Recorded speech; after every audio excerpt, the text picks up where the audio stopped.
Hey, this is Shruti Nadik, a teenage leadership coach with a mission to bring out the ownership for self-transformation, the ownership for positive transformation among young adults through my organization, The Positive Turn.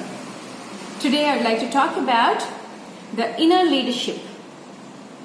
We see that all the transformation in the world has happened from some or the other leaders, right?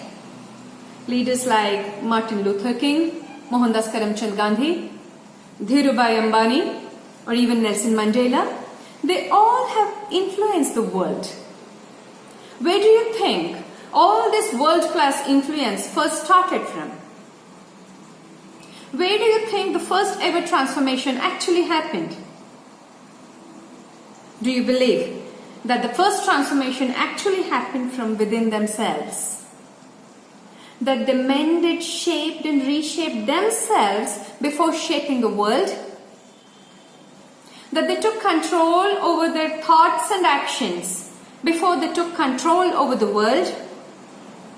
That they believed in themselves first before the world could believe them?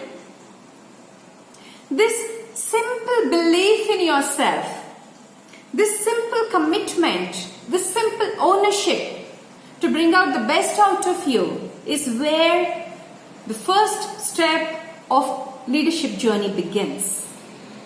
I, Shruti Nadik, and The Positive Turn call out all the young adults out there to explore and to identify that leader within you, to bring out the best out of you.